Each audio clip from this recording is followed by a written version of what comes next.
하나님 말씀 마태복음 26장 31절에서 35절까지 보도록 하겠습니다. 마태복음 26장 31절에서 35절까지입니다. 하나님 말씀 맞을 때 자리에서 일어나 주시기 바랍니다. 하나님 말씀이 이러합니다. 그때 예수께서 제자들에게 이르시되 오늘 밤에 너희가 다 나를 버리리라.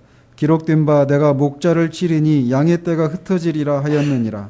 그러나 내가 살아난 후에 너희보다 먼저 갈릴리로 가리라.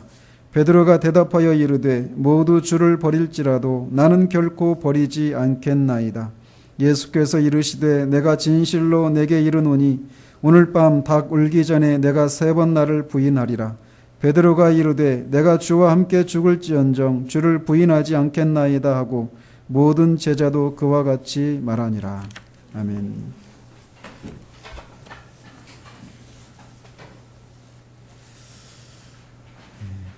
벌써 작년이 되었네요. 3주 전에 우리는 그 앞에 있는 구절을 통해서 새 언약을 체결하시는 이 최후의 그 만찬 장면에 대해서 살폈습니다. 주님이 오시기 전에 수백 년 전에 선지자들을 통해서 약속하셨던 새 언약을 예수 그리스도의 피로 체결하시는 장면을 살폈던 겁니다. 새 언약의 핵심은 죄 용서와 중생을 통한 성령의 내주하심을 통해서 새 영과 새 마음을 품은 하나님의 백성들을 만드시겠다라는 것입니다. 근데 이 언약을 체결하는 데 있어서는 짐승의 피가 아니라 자신의 피를 흘려서 이 언약을 체결하시겠다라고 하신 것이죠. 따라서 이 언약 체결은 그리스도의 십자가의 죽으심을 통해서 성취되는데 이제 그 십자가를 향한 마지막 관문을 통과하기 바로 직전의 장면을 오늘 우리가 살펴보려고 합니다. 오늘 본문은 베드로가 주님을 3번 모른다고 할 것이다 라고 하는 예언에 대한 것입니다. 마태는 그때라고 시작하고 본문을 시작하고 있어서 주님께서 이 말씀을 하신 장소가 이 앞에 그 30절에서 말하고 있듯이 주님 일행이 감람산으로 가는 도중에 하신 것으로 보입니다.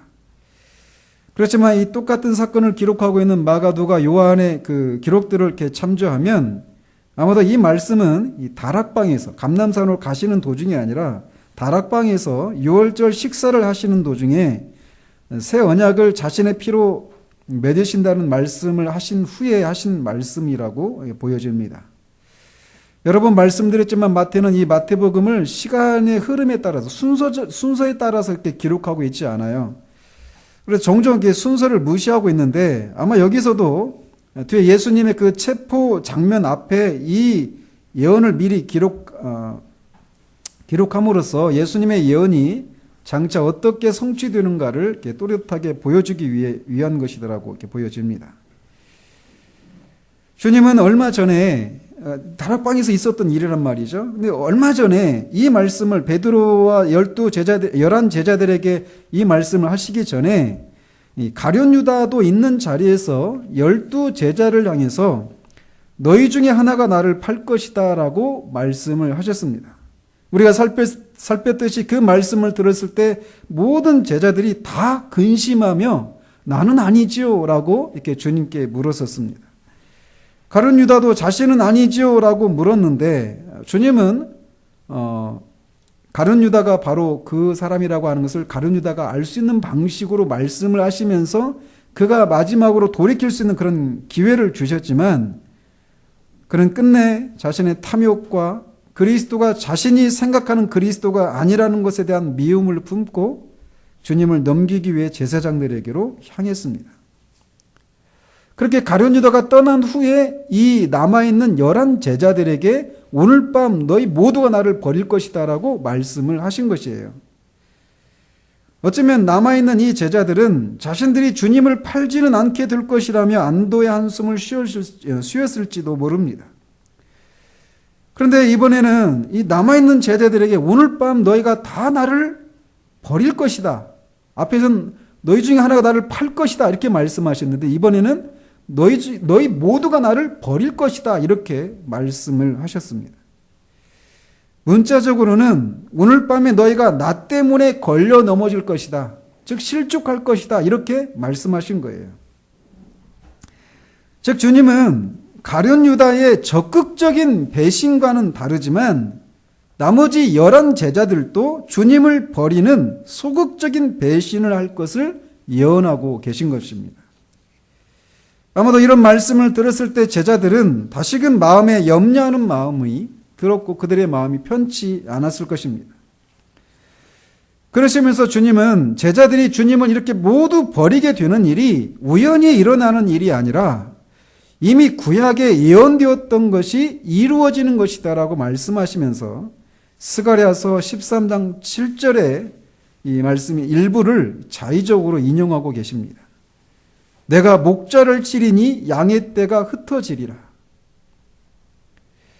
원래 스가랴서 13장 7절에는 이렇게 기록되어 있습니다. 만군의 여호와가 말하노라.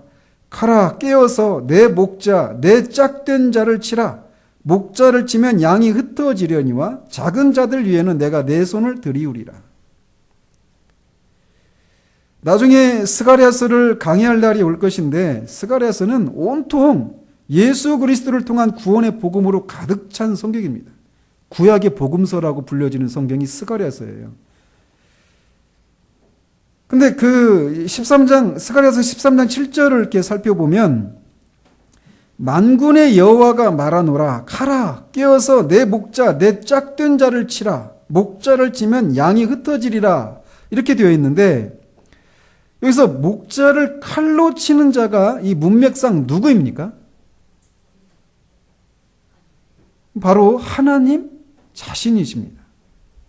여호와 하나님 자신이 직접 목자를 치겠다라고 하시고 계신다라는 거예요. 그렇다면 여기서 목자는 누구를 가리킬까요? 그렇습니다. 예수님이 이 말씀을 자신에게 적용하고 계신 것처럼 여기서 말하는 목자는 예수 그리스도를 가리킵니다. 즉 여호와 하나님께서 목자 되신 예수 그리스도를 칼로 치시겠다라는 것이에요. 칼로 친다라고 하는 것은 심판을 내려서 죽게 하겠다, 죽이시겠다라고 하는 것을 가리키는데 결국 예수 그리스도께서 십자가에서 죽으시는 것은 바로 하나님 아버지의 뜻 가운데 이루어지는 것이라고 하는 것을 이 구절이 우리에게 말해주고 있다는 것입니다. 표면상으로는 이 가룟 유다가 예수님을 배신하고 팔아 넘겼고 대제사장들과 이 바리새인들이 이 빌라도에게 넘겨서 빌라도가 사형 선고를 해서 로마 군인이 예수님을 죽였지만 이 모든 일이 일어나는 그 배후에 하나님 아버지가 계신다라고 하는 것을 성경이 얘기하고 있다라는 거예요. 그래서 이사야도 이사야 53장에서 여호와께서 그에게 상함을 받게 하시기를 원하사 질고를 당하게 하셨다라고 말하고 있는 겁니다. 여호와께서 우리를 위해서 예수 그리스도께서 우리를 위해서 십자가에서 죽으신 것이 여호와께서 하나님 아버지께서 원하셨기 때문에 그가 질고를 당하고 상함을 당하고 조롱을 당하고 침뱉음을 당하게 되었다라는 것입니다. 하나님은 이렇게 저와 여러분을 구원하시기 위해서 그 아들을 십자가의 죽음에 아낌없이 내어주신 분이십니다. 어떤 사람들은 종종 하나님은 우리를 용서하기보다는 벌 주기를 원하시는데 그런 하나님과 우리 사이에 예수님이 막 중보자로 서셔서 우리에게 벌 주시지 않기를 구한 그런 모습을 이렇게 그리곤 합니다. 그러나 그렇지 않다라고 하는 것을 성경은 우리에게 분명하게 보여주고 있다라는 거예요. 예수님을 십자가에서 우리를 대신해서 심판을 받아 죽도록 하신 분은 바로 하나님 아버지십니다. 그분이 우리의 목자 되신 예수님을 칼로 치신 것이에요. 그렇기 때문에 십자가는 죄인을 향한 하나님의 공의와 함께 죄인을 향한 하나님의 사랑이 아무런 충돌을 일으키지 않고 거룩한 방식으로 나타난 현장이라고 할 수 있다는 거죠. 그런데 계속해서 스가랴서 13장 7절에 보면 이 목자를 이렇게 말을 하고 있어요. 내 목자, 내 짝된 자 이렇게 말하고 있습니다. 내 짝된 자라고 하는 말은 원어로는 나의 가장 가까운 자라고 하는 그런 뜻입니다. 이것은 빌립보서에서 목자 되신 말하고 있는 것처럼 목자 되신 예수 그리스도가 하나님과 동등되신 분이다라고 하는 것을 말해주고 있는 것입니다. 즉 십자가에 달려 죽으신 예수는 사람이시면서 동시에 하나님과 동등하신 하나님이시다라는 것입니다. 여호와 하나님이 죽인 그 목자는 나의 가장 가까운 자, 내 목자라고 말씀하고 계신 거예요. 그렇기 때문에 예수 그리스도의 죽으심이 오고 오는 모든 세대의 사람들 중 그를 믿는 모든 자들의 죄를 씻기에 부족함이 없는 것입니다. 그는 2000년 전에 이 땅에 오셔서 2000년 전에 십자가에서 죽으셨지만 그 십자가의 죽음을 그 현장에서 보지 못했던 과거에 믿는 사람들, 또 우리와 같이 미래에 믿게 되는 그 모든 사람들의 그 죄를 씻기에 부족함이 없다라는 거예요. 왜? 그는 하나님과 동등이신 신성을 가지신 분으로 죽으셨기 때문에 그분의 그 한 번의 희생 제사는 오고 오는 모든 믿는 세대의 모든 믿는 자들의 죄를 씻기에 부족함이 없다라는 것입니다. 이렇게 목자를 치면 양떼들이 모두 도망치고 뿔뿔이 흩어지게 되는데, 실제로 이제 주님이 잡혀서 재판을 받게 되면 주님의 양들인 제자들이 모두 주님을 버리고 흩어지게 되고 맙니다. 이것은 얼마나 슬픈 장면입니까? 예수님은 십자가에서 죽으셨고 예수님을 따랐던 제자들은 모두 뿔뿔이 흩어져 버린 그런 상태로 끝나버렸다라면 그것은 얼마나 비극적인 그런 얘기가 되겠는가라는 것입니다. 만약 예수님이 십자가에 죽으신 채로 그대로 이렇게 죽으시고 그것으로 끝나버렸다라면 예수님을 버리고 도망친 이 제자들의 마음은 어마어마한 고통이 그들의 평생 따랐을 것입니다. 그들의 사는 내내 마지막에 주님을 버리고 도망친 사실을 인해서 영혼의 고통을 간직한 채 그들의 생을 살아갔을 거예요. 내일이면 세월호 참사가 1000일이 된다고 하는데 그 가족들이, 온 국민들이 그 죽어가는 장면을 TV로 막 봤잖아요. 그러면서 아무것도 할 수 없는 그런 우리의 무기력을 보면서 막 발을 동동 구르면서 그 사람들을 죽어가는 것을 지켜보았어요. 아무것도 할 수 없는 그 죽음 앞에서 그 남은 사람들이 계속해서 그런 고통을 가지고 살아갈 것입니다. 어제는 그 생존자들이 나와서 막 얘기를 하더라고요. 살아나온 것이 미안하다고. 아마 제자들도 비슷한 그런 마음을 가졌을 거예요. 근데 더더군다나 제자들은 할 수 없었던 것이 아니라 할 수 있었는데 고의로 주님을 버리고 도망쳤단 말이죠. 그래서 주님이 그렇게 죽으셨다면 그들의 남은 생은 굉장한 고통 가운데 그들의 남은 생을 보내야 했을 거라는 거죠. 그런데 감사하게도 주님은 십자가에서 죽으시는 것으로 끝나지 않을 것을 곧 이어서 말씀하십니다. 그러나 내가 살아난 후에 너희보다 먼저 갈릴리로 가리라. 물론 주님의 부활이 제자들에게 이렇게 회개할 기회를 주시기 위한 이 작은 목적만을 위해서 부활하신 것은 아니지만 제자들의 입장에서는 이런 것도 감사한 이유가 되겠죠. 주님은 이미 여러 차례 자신이 십자가에 죽었다가 다시 살아날 것이라고 하는 말씀을 여러 차례 말씀하셨습니다. 그가 죽으신 것은 자신의 죄가 아니라 우리의 죄를 위한 것이었고 그분의 죽으심은 하나님의 공의를 만족시켰기 때문에 그는 죽음에 더 이상 매여 있을 필요가 없었습니다. 그래서 그는 살아나신 거예요. 하나님이 그의 죽음의 그 희생, 죽음을 통해 드려진 그 희생제사가 하나님께 만족을 주셨다라고 하는 증거로 그는 다시 살아나시고 주와 그리스도가 되셨던 것이죠. 주님은 이렇게 다시 내가 살아난 후에 라고 이렇게 말씀하시면서 다시 양떼들을, 흩어진 양떼들을 모을 것이다라고 말씀하셨는데, 이것도 스가랴서 13장 7절에서 이미 예언하고 있는 내용입니다. 내 목자, 내 짝된 자를 치라. 목자를 치면 양이 흩어지려니와 작은 자들 위에는 내가 내 손을 들이우리라. 작은 자들 위에는 내가 내 손을 들이우리라 라고 한 이 말씀에 이어서 8절 9절에 보시면 여호와께서 이 3분의 2는 멸망하고 3분의 1은 남을 것인데 그 3분의 1을 불로 연단한 후에 그들이 이 자신의 이름을 부를 거라는 그런 약속을 하고 계셔요. 즉 참목자가 해를 받음으로 대부분의 양떼가 사라져 버리지만 양떼의 3분의 1은 남아서 연단을 받은 후에 여호와는 우리 하나님이시다라고 고백하게 될 거라는 이 희망찬 메시지를 스가랴서 13장 7절, 8절, 9절에서 이미 예언하고 있었단 말이죠. 그 일을 하시겠다라고 하셔요. 흩어진 그 양떼들을 모으시겠다라는 것입니다. 어디에서요? 갈릴리에서. 그래서 실제로 주님은 부활하신 후에 그 천사들이 그 여자들에게 또 그 제자들에게 갈릴리로 먼저 너희들보다 앞서 가시겠다라고 이미 살아계실 때 말씀하시지 않았느냐 하면서 제자들에게 말씀하시잖아요.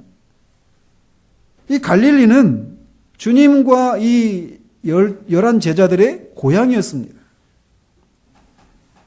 또 동시에 그들에게는 고향이라고 하는 이런 측면도 있지만 그 갈릴리에서 주님이 그 제자들을 부르신 것이에요. 우리는 베드로를 주님이 부르실 때 무엇을 위해서 부르셨는지를 압니다. 내가 너로 사람을 낚는 어부가 되게 하겠다라고 하는 이런 부르심의 소명을 주시면서 그를 부르셨단 말이에요. 그런데 여기 이 예루살렘에서 베드로를 포함한 다른 제자들이 다 주님을 부인하고 도망가 버렸어요. 근데 그들을 처음 부르시고 그들에게 소명을 주셨던 그 갈릴리로 주님이 먼저 가셔서 그들에게 다시 이 소명을 다시 회복시켜 주시겠다라고 하는 이 약속을 하신 것입니다.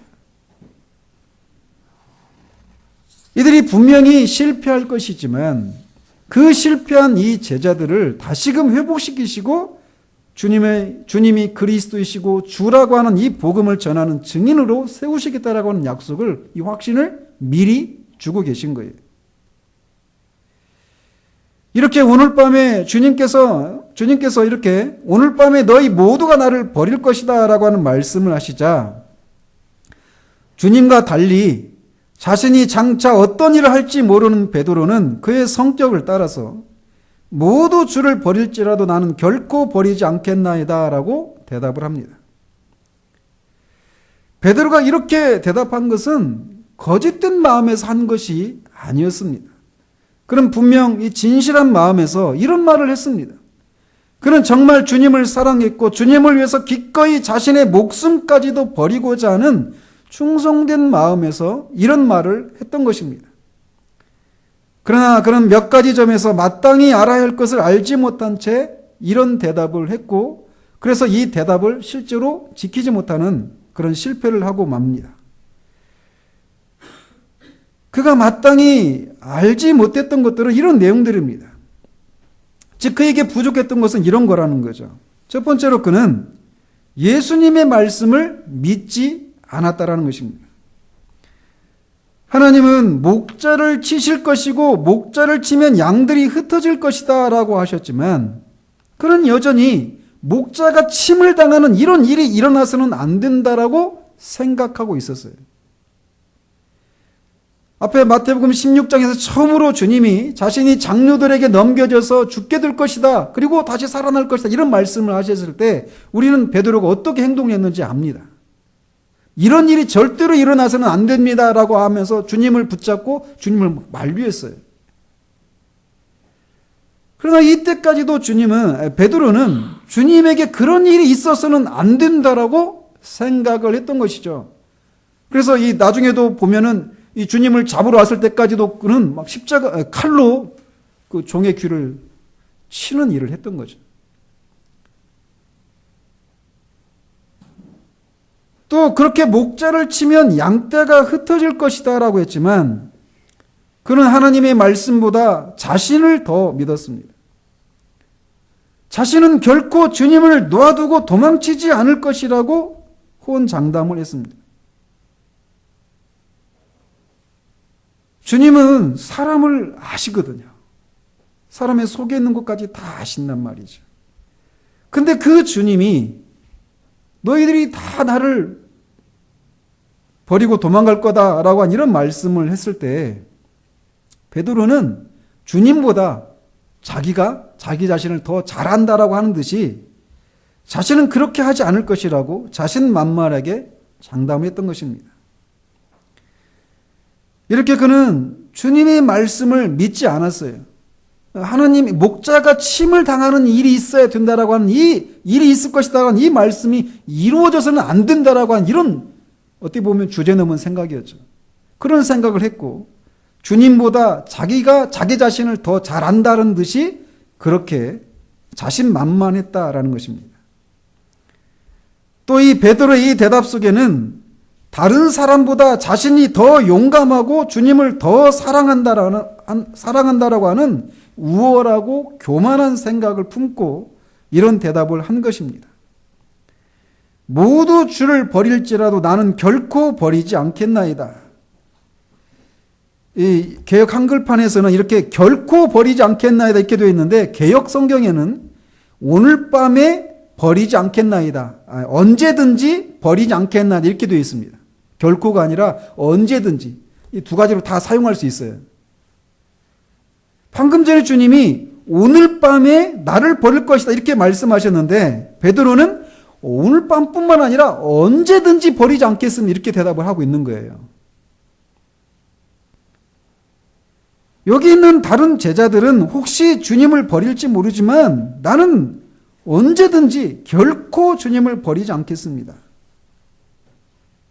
좀 의미를 살려서 말한다면 주님 잘 나가던 직장을 버리고 주님을 쫓은 이 마태가 주님을 버리는 일이 혹시 있을지 모릅니다. 자기가 하던 그 직업과 직장을 버리고 배와 가족을 버리고 주님을 따른 요한이나 야고보도 혹시 그런 사람일 수도 있습니다.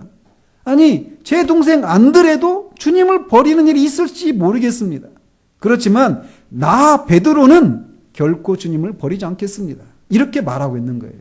이 원어의 의미를 이렇게 살려서 말을 한다면. 그러니까 나는 버리지 않겠습니다. 이런 의미보다 강세가 있는 거예요. 나 베드로는 주님을 결코 버리지 않겠습니다. 이렇게 말하고 있는 거란 말이죠. 그는 소영웅주의에 사로잡혀서 동료 제자들보다 자신이 우월하다는 생각에 우쭐대는 마음으로 이렇게 대답하는 것입니다.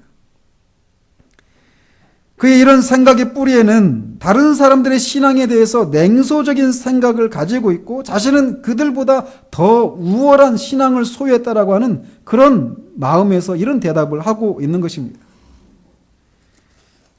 그래서 자신은 다른 사람보다 더 나은 위치에 있어서 다른 사람들의 신앙에 대해서 언제까지 저렇게 하나 보다라고 하는 이런 식으로 냉소적인 생각을 가지고 이런 말을 하고 있는 것입니다.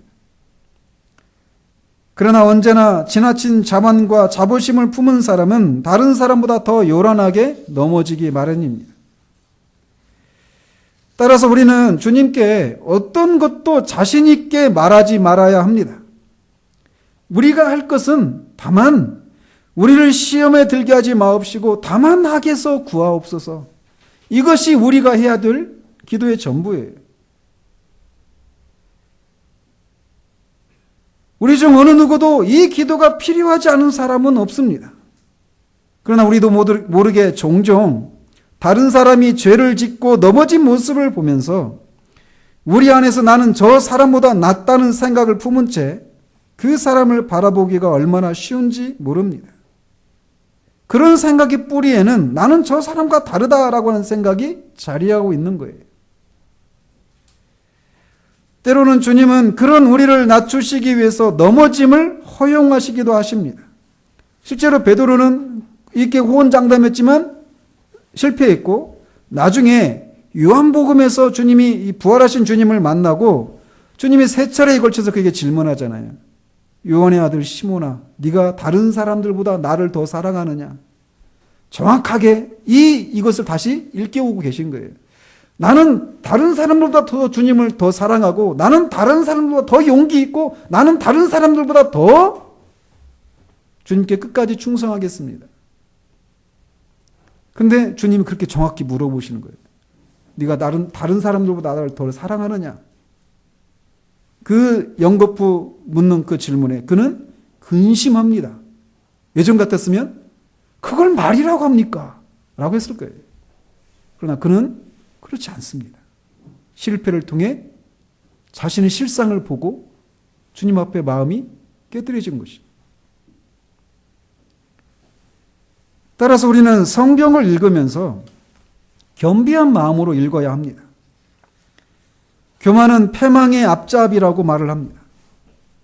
어느 누구도 스스로 서 있다고 또는 스스로 서 있을 수 있다라고 자랑해서는 안 됩니다. 오히려 스스로 서 있다고 생각하는 사람은 넘어질까 두려워야 한다라고 성경은 우리에게 교훈합니다. 생각을 해보십시오. 누가 다윗이 그런 죄를 지리라고 생각을 했겠습니까? 다른 사람뿐만 아니라 다윗 자신도 자신이 그런 죄를 지리라고는 생각조차 못했을 거예요. 히스기야와 같은 왕이 바벨론의 사신들이 찾아왔을 때 우쭐댄 마음에 모든 창고를 열어서 보물들을 자랑하는 그런 후를 범하리라고 누가 생각했겠는가라는 것입니다. 그런 하나님의 사람들의 넘어짐을 보면서 내가 만약 그 자리에 있었다라면 나는 그렇게 하지 않았을 건데 라고 하는 마음으로 그들의 그 실패를 읽어서는 안 된다라는 거예요. 성경이 하나님의 사람들의 이런 실패와 연약함을 아름답게 포장하지 않고 있는 그대로 적나라하게 보여주는 것은 우리의 마음을 겸비케 하기 위함입니다. 이런 사람도 넘어졌다면 하물며 우리는 이런 생각을 가지고 그런 것들을 읽어야 한다라는 거예요. 주님이 붙들어 주시지 않으면 우리 중 누구도 마지막까지 주님을 견고하게 붙들고 주님의 길에 서 있을 수 있는 사람이 아무도 없습니다. 이게 우리예요. 자신에 대해서 바르게 알지 못하면 우리는 넘어지기 마련입니다. 우리의 연약함을 알면 우리는 주님의 은혜를 구하면서 엎드리게 될 것입니다. 주님이 오늘 밤에 너희 모두가 나를 버릴 것이다 라고 한 이 말씀을 하셨던 것은 이 누가에 의하면 주님이 이 말씀을 하시기 전에 사탄이 너희 모두를 밀가부르하려고 너희를 요구했다. 그런데 내가 너희들을 위해서 너희 믿음을 위해서 기도했다. 이런 말씀을 하시니까 베드로가 이런 말을 한 거거든요. 보십시오. 주님은 베드로와 이 11 제자를 위해서 그들이 넘어지지 않기를 위해서 기도했어요. 그들의 믿음의 회복을 위해서 기도했단 말이에요. 그런데 정작 베드로는 자신만만했습니다. 그 자신만만함이 이런 대답을 통해서도 나타나지만 그가 자신의 연약함을 인해서 하나님의 은혜를 구하는 기도의 자리에 나가지 않았다는 것을 통해서도 드러나고 있습니다. 원래 제가 오늘 이 설교 본문을 46절까지 잡았었는데 살펴야 할 내용이 많아서 35절에서 그쳤습니다. 그러면서 먼저 이렇게 설교 제목이 이틀 전인가 새벽에 딱 일어나는데 이 설교 제목이 딱 떠오르더라고요. 그러면서 베드로와 이 주님의 이 대비되는 모습이 그냥 이렇게 연상이 되는 거예요. 그러면서 설교 제목이 자신만만한 베드로와 고뇌하는 그리스도. 위치가 바뀌어야 되지 않아요? 그죠? 입장이 서로 바뀌어야 될 것 같잖아요. 그렇지 않다라는 것이죠. 베드로는 자신만만했습니다. 그러나 주님은 십자가를 앞두고 자신만만한 모습이 절대로 아니었습니다. 자신만만한 베드로는 엎드려 하나님의 은혜를 구하며 기도하지 않았지만 우리 주님은 땀이 피가 되도록 기도하셨습니다. 물론 우리가 다음에 살펴보겠지만 이 주님이 기도하신 것이 자신의 연약함 때문만, 이 한 가지 이유만으로 이렇게 기도했다라고만은 할 수 없어요. 그러나 분명한 사실은 자신의 연약함과 자신이 감당해야 할 일의 막중함을 알지 못하는 사람은 결코 기도하지 않는다라는 것입니다. 기도하느냐 기도하지 않느냐는 승리와 패배의 원인이 됩니다. 우리는 우리의 연약함을 알 때 하나님의 은혜를 구하기 마련입니다. 따라서 우리가 기도하지 않는다라고 하는 것은 우리의 힘으로 살아갈 수 있다라고 하는 것을 선언하는 것이 되기도 합니다. 자신만만한 베드로가 우리의 모습이 아니길 바랍니다. 이렇게 자신의 연약함을 알지 못해서 자신만만한 베드로의 대답에 주님은 내가 진실로 내게 이르노니 오늘 닭 울기 전에 네가 3번 나를 부인하리라 라고 말씀하십니다. 마가는 닭이 2번 울기 전에 3번 나를 부인할 것이다 이렇게 말하고 있는데, 이 팔레스타인 지역에서는 닭이 12시, 3시 사이에 운다고 합니다. 그러니까 즉 새벽이 오기 전에 운다라는 것이죠. 주님이 너희들이 오늘 밤에 나를 버릴 것이다 이렇게 말씀하셨을 때, 앞에서도 말씀드린 것처럼 베드로는 오늘 밤은 물론이거니와 언제든지 결코 주님을 버리지 않을 것이다 라고 베드로가 대답했단 말이에요. 그래서 주님은 구체적으로 닭이 2번 울기 전에, 즉 지금 이렇게 말씀하실 시간이 밤이거든요. 밤 깊은 시간이었어요. 그러니까 불과 몇 시간 뒤면 네가 이렇게 호언장담하는 그 일이 허풍에 불과하다라고 하는 것을 알게 될 것이다라고 하는 것을 말씀하고 계신 거예요.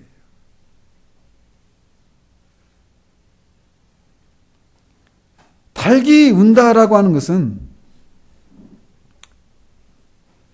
베드로가 주님을 3번이나 부인할 정도로 그의 자만이 허풍에 불과하다는 사실이 밝혀지는 소리였습니다. 또 그 닭이 우는 것은 베드로를 회개하는 수단이기도 했습니다. 닭이 울었을 때 베드로가 그 주님의 말씀을 기억하면서 슬피 울었잖아요. 닭의 울음소리, 이것은 베드로의 생애 내내 그에게 늘 자신이 어떤 사람이었고 어떤 실패를 했는가를 기억나게 하는 그런 도구로 작용했을 것입니다. 그 복음성 가사도 있죠. 마치 야곱이 야복 강가에서 여호와의 천사와 씨름하고 자신이 원하던 것을 얻었지만 하나님이 그를 징계하셔서 그의 허벅지 관절을 치시잖아요. 그래서 그는 나중에 평생을 다리를 절면서 다닙니다.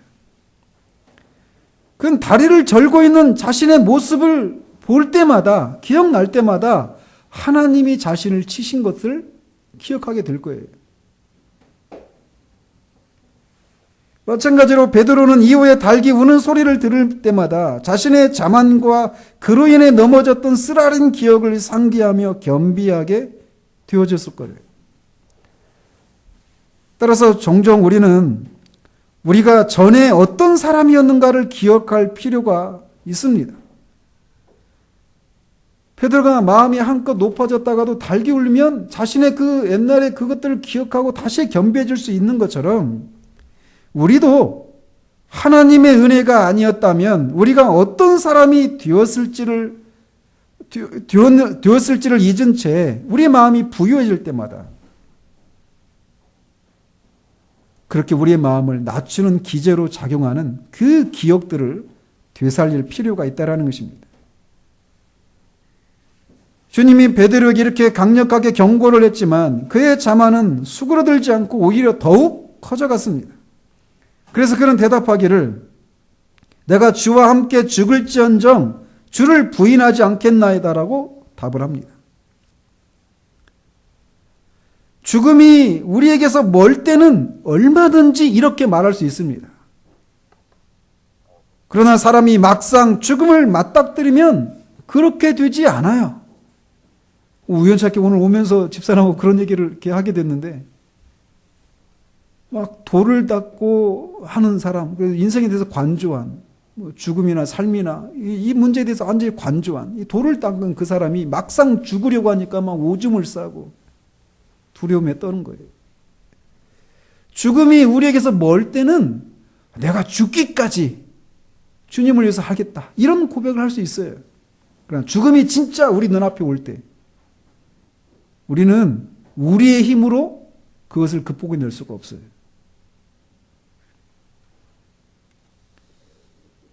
우리는 불과 몇 시간 후에 이렇게 장담했던 베드로가 어린 하녀의 그 추궁에 꼬리를 내리고 주님을 모른다고 하는 모습을 봅니다.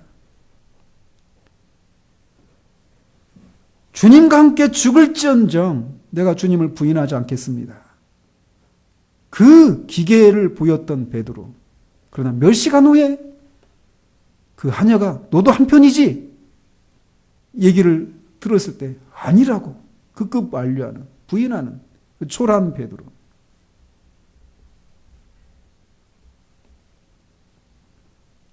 사람이 타고난 기질과 능력으로 주님을 위한 삶을 살거나 주님을 위해서 죽는 것은 가능하지가 않습니다. 하나님의 도우시는 능력을 힘입지 않으면 하나님의 가장 작은 계명조차도 실천할 수 없는 것이 바로 우리입니다. 우리가 우리의 연약함을 알지 못하면, 세상의 큼을 알지 못하면, 악한 영의 권능이 얼마나 강력한지 알지 못하면 이렇게 호언장담할 수 있습니다. 저도 대학 때 87년도 60 항쟁이 있었잖아요. 민주화운동. 저도 앞에 선두에 서서 한 사람은 아니지만 저도 그때 돌도 던지고 막 그랬었습니다. 그런데 이 시내로 이렇게 진출하기 전에 하는 일이 뭐냐면 막 학생들이 막 모아놓고 비장한 그런 출정가를 막 부르는 거예요. 막 산자야 따르라. 막 돌로 손을 막 치고 혈서를 쓰기도 하고, 분위기 굉장히 비장하죠. 근데 그렇게 하고 막 나가요. 교문 밖으로. 뭐가 기다리고 있어요? 정경들이 기다리고 있어요. 또 백골단도 있고. 백골단 아세요? 체포조인데 막 그렇게 비장한 각오를 가지고 막 나갔던 학생들이, 정경들이 출단 쏘잖아요. 그 출단 쏘고 백골단이 막 잡으려고 뛰어오죠. 어떻게 하는지 아십니까? 다 도망갑니다. 저도 얼마나 비참하든지 막 도망가면서.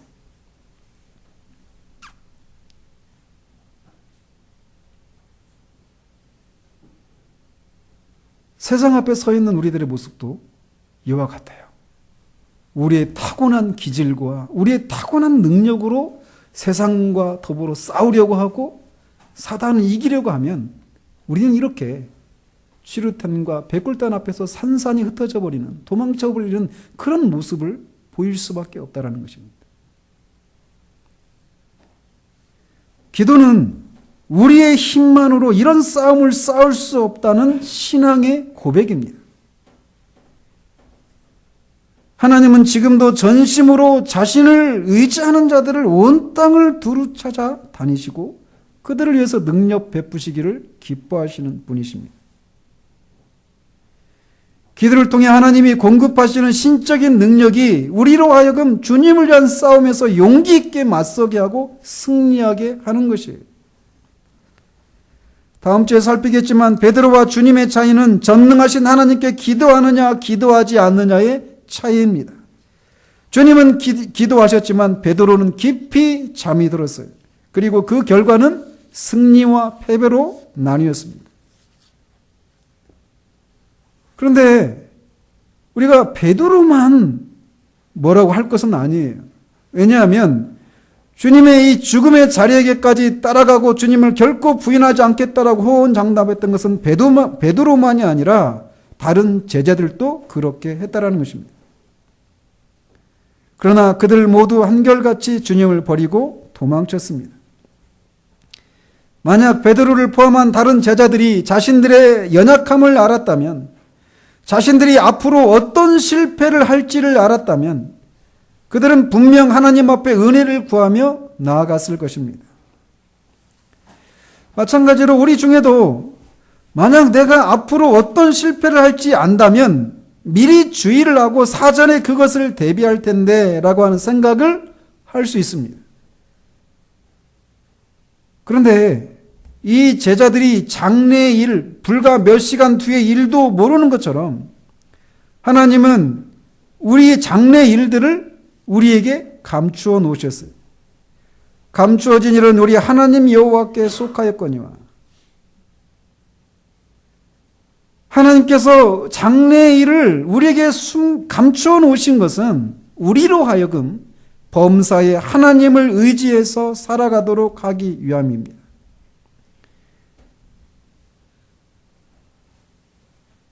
그런데 우리가 우리 개인의 장래가 어떻게 될지에 대해서는 구체적으로 알 수 없지만 하나님은 성경을 통해서, 하나님의 말씀인 이 성경을 통해서 인생의 결말이 무엇인지를 알 수 있도록 우리에게 보여주고 계셔요.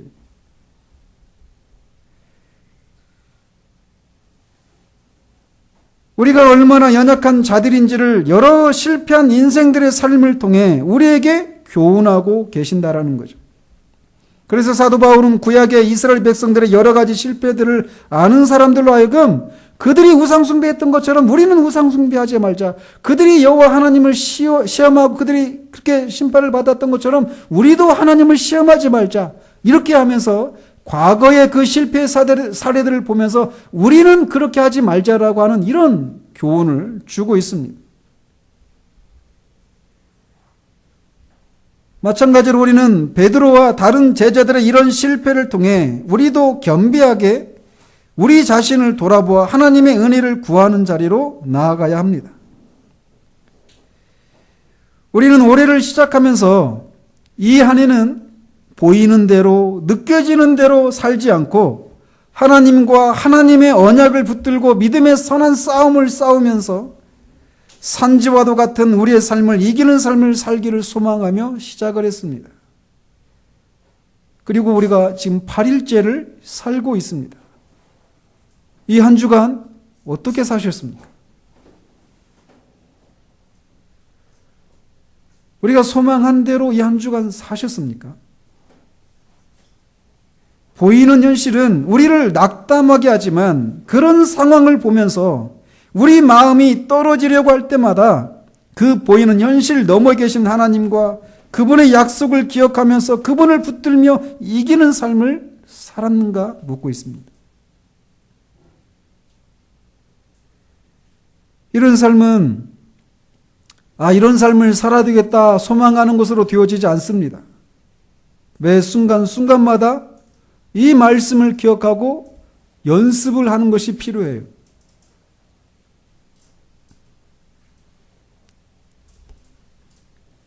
그래서 보이는 현실을 보면서 우리가 낙심하고 염려와 근심과 두려움에 사로잡힐 때마다 내가 이렇게 마음이 흘러가는 대로 살면 안 되지.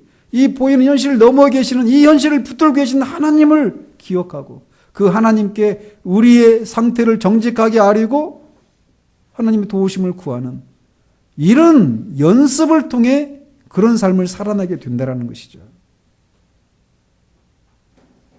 기도에 대해서도 마찬가지입니다. 기도도 훈련이 필요합니다. 정해진 어떤 기도 모임에 제가 여러분이 참여하라고 이렇게 강권하는 건 아니에요. 저는 원하기는 여러분이 모두 기도에 오셔서 기도하기를 원하지만 기도의 장소에 나와서만 기도를 할 수 있는 것이 아니라는 것이죠. 하나님을 향해 우리의 마음이 흘러가지 않고 그분께 도움을 구하지 않는 마음이 우리에게 일어날 때마다 이 실패한 제자들의 자신만만한 삶의 결국이 어떠했는지를 기억해야 한다는 거예요.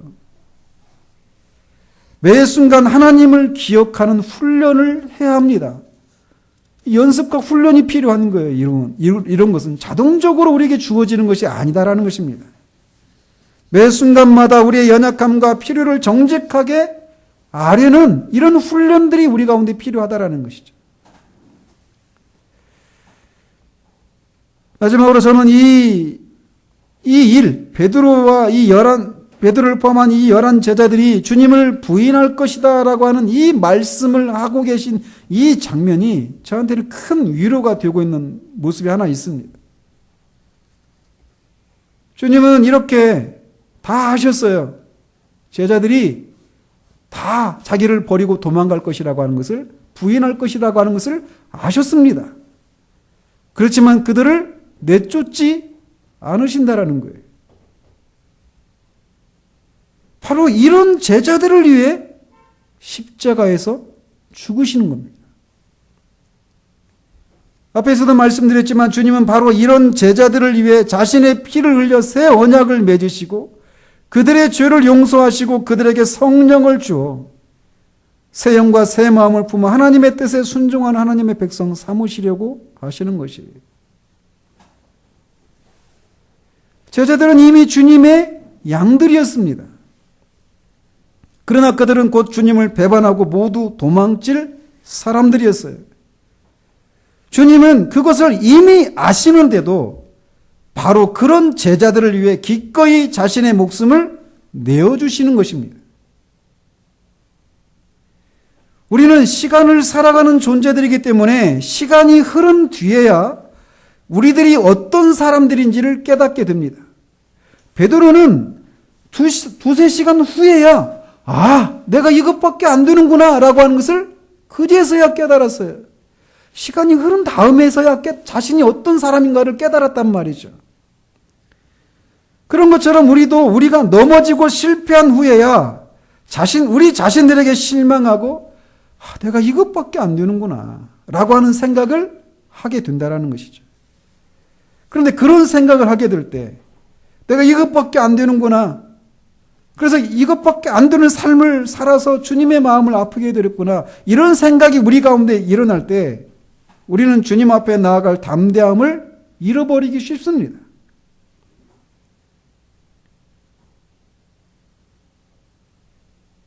그러나 이 사실, 이미 실패할 것을 알고 있는, 주님을 부인하고 도망칠 이 제자들이 그런 사람이라고 하는 것을 알고 계심에도 불구하고 이들을 위해서 자신의 목숨을 십자가에 내어주심으로 그들을 구원하시고 하신 이 주님의 이 언약, 우리가 기억하면서 위로를 얻을 수 있다는 것이에요. 주님은 우리가 어떤 사람이었는지 뿐만 아니라 우리가 어떤 사람이 될지도 모두 아십니다. 그러나 우리는 어떤 사람이 될지 몰라요. 그래서 어떤 행동을 할지, 어떤 삶을 살지 우리는 몰라요. 어떤 죄를 지을지 모른단 말이죠. 그러나 그렇게 넘어지고 나서야 내가 이것밖에 안 되는구나, 그때서야 우리를 알게 돼요. 그러나 주님은 우리의 과거와 우리의 현재와 우리의 미래까지도 아시는 분이시라는 거예요.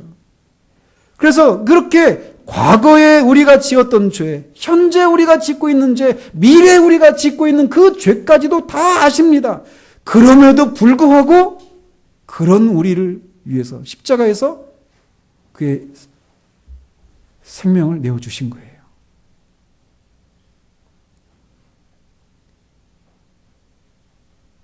제자들은 이미 주님의 양떼들이었습니다. 그들이 비록 주님을 버리고 도망치지만 그래도 여전히 그들은 주님의 양떼들입니다. 그렇기 때문에 주님은 그들을 회복시키시고 연단하셔서 복음의 증인으로 세우시는 거예요. 내가 너희보다 먼저 갈릴리로 가리라. 그들의 처음 그 사명을 다시 회복시키시는 것이죠. 따라서 우리는 기억해야 합니다. 만약 여러분이 정말 예수 그리스도를 믿어서 구원을 받았다면, 정말 예수 그리스도의 피가 여러분의 죄를 모두 씻으셨다는 것을 믿는다면, 그 예수 그리스도의 피가 씻은 죄는 단지 여러분의 과거와 현재의 죄뿐만 아니라 미래의 죄까지도 씻으신 것이라는 사실을 기억해야 한다는 거예요.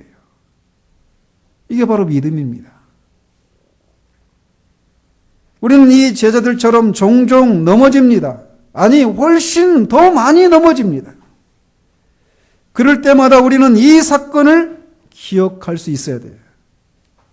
제자들을 위해서 새 언약을 체결하신 것이 그들이 실제로 주님을 버리고 도망치기 전의 일이라는 사실을 기억해야 한다는 것입니다. 저는 여기에서 위로를 얻어요. 이것은 우리가 죄를 짓고도 뻔뻔하게 아무렇지 않게 주님께 나아가야 한다는 말씀이 아닙니다. 우리가 죄를 짓고 나서야 비로소 내가 이것밖에 안 되는구나 라고 하는 생각을 하게 되는데, 그럼에도 불구하고 주님의 보혈은 바로 이런 죄까지도 씻어주셨다는 사실을 기억하고 정직하게 우리의 죄를 고백하고 용서를 구하며 나아가야 한다는 것을 말씀드리고 싶은 거예요. 근데 이게 쉽지가 않습니다. 우리의 생각처럼 쉽지가 않아요.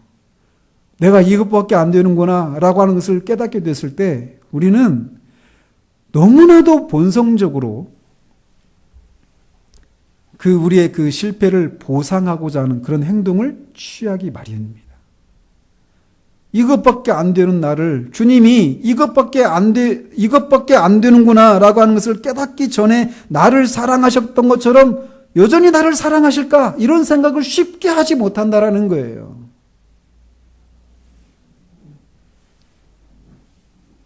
그래서 그 주님의 이 십자가의 이 보혈이 나의 이런 죄까지, 그리고 앞으로 내가 또 짓게 될 그 죄까지도 사하셨다라고 하는 것을 믿음으로 드러내지 못하는 그런 순간을 맞이하기 쉽다라는 것입니다. 그러나 다시 말씀드립니다. 이것을 기억하십시다. 이들이 부인할 것이다. 도망갈 것이다. 그리고 실제로 도망갔습니다. 주님은 그걸 다 아셨어요. 다 아심에도 불구하고 이들을 사랑하셨던 거예요. 사랑의 근거가, 그들의 구원의 근거가 그들의 행위에 있지 않다라는 것입니다.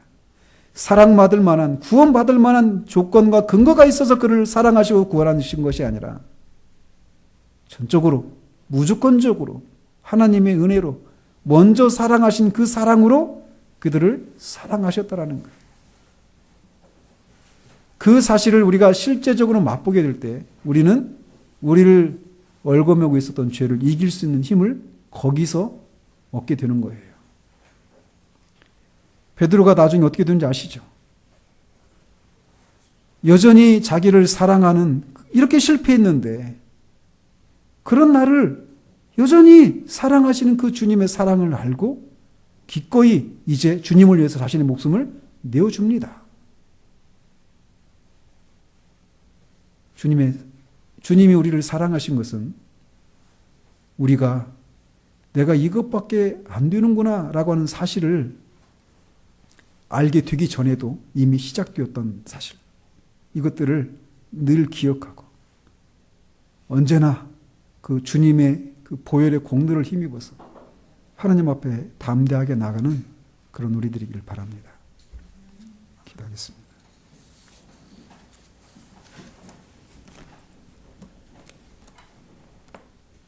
하나님 아버지,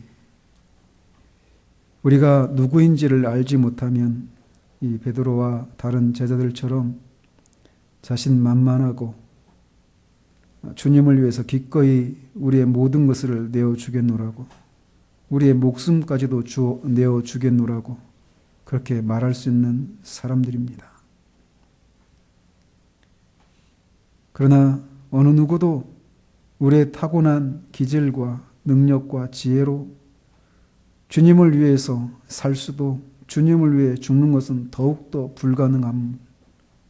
하나님, 우리가 이 실패를 통해 교훈받습니다.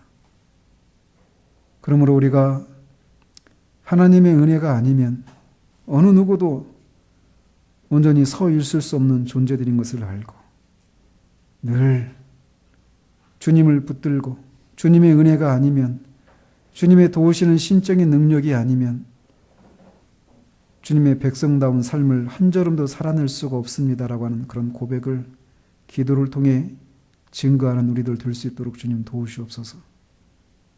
정말 매 순간마다 기도를 통해 주님의 은혜를 구하고 주님이 주시는 그런 신적인 능력을 힘입어서 보이고 느껴지는 그 삶이 우리를 염려와 근심과 두려움으로 몰아갈 때마다 주님 앞에 기도함으로 주님이 주시는 능력을 힘입어서 그 싸움에서 이기는 삶을 살아가는 우리들 될 수 있도록 주님 도우시옵소서. 그럼에도 불구하고 우리가 넘어지고 실패할 때가 많은 것을 주님이 아십니다. 그럴 때마다 내가 이것밖에 안 되는구나 라고 하는 것을 그제서야 우리는 깨닫지만 주님은 우리가 그런 사람이라고 하는 것을 미리 이미 아셨음에도 불구하고 당신의 피를 통해 우리의 모든 죄까지 다 씻으셨다는 이 사실들을 우리가 붙들고 주님 앞에 담대하게 나아가는 우리들 될 수 있도록 주님 도우시옵소서. 예수 그리스도 이름으로 기도합니다. 아멘.